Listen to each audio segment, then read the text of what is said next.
Hi, my name is Ken Poon and I'm currently doing this video for my IEOR 190G class. I'm a UC Berkeley student and the class is also called as Patent Engineering, and today I'll be doing a presentation on Google.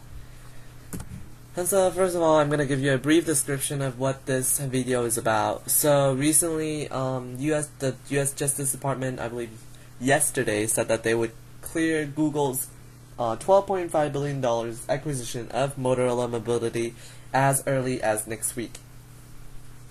And so Google purchased Motorola Mobility back in July of last year, I believe, and they finally get approved.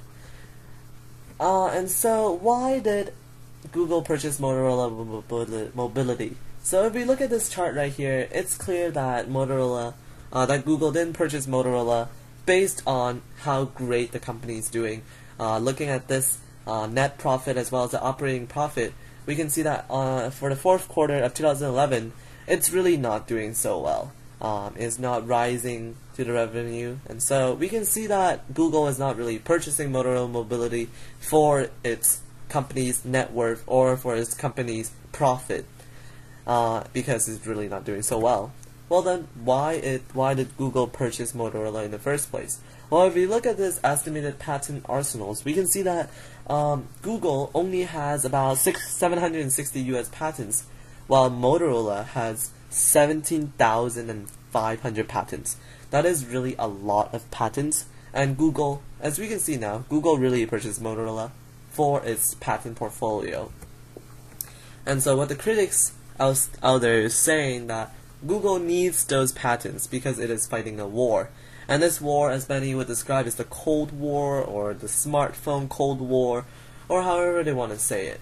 But mostly, if we look at Bert, he's saying it in an even more exaggerated sense, but personally I don't think it's too exaggerated at all, because as we can see here, he's saying that the players are trying to mutually arm themselves with these missiles so that they can neutralize in order to achieve mutually assured destruction. Well, so what he's saying, I agree to a certain extent, because, well, Google is really purchasing these patents so that they can really fight this war, and with 17,500 patents, that is a pretty safe defense for Google on their behalf. But then what Google is saying is a little bit of an opposite of what the critics are saying, for sure. Google is saying that they would license the patents that are part of the industry standard technology, so instead of going into court immediately, they would try to resolve it outside. And in a letter to the European Telecommunications just yesterday, Google was saying that they would negotiate in good faith for a reasonable period.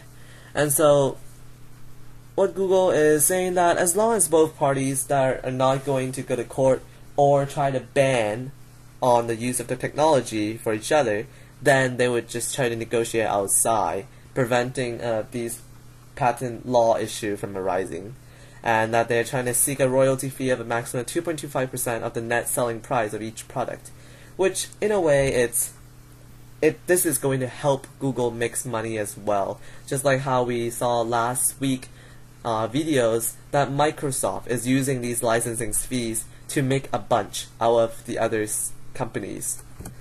And so, well, while Google is saying this, I believe they're doing something else, because, well, just about several weeks ago, Motorola recently just filed a lawsuit against Apple, and is asking the court to ban iPhone sales because Apple devices infringe on 6 of its patents. And so some may say, oh well, this is really Motorola's fault. But then as we look clearly, Google, it had to approve Motorola lawsuit, because the bio terms said that it forbid Motorola from filing lawsuits without Google explicit permission. So in a way, is Google really behind this, or is Google not behind this? And also, well, should we trust that Google is going to really follow what it says in the letter, that is going to not prevent other companies from, that is going to prevent lawsuits from happening? So what do you think? And that's the end of my presentation. Thank you for listening.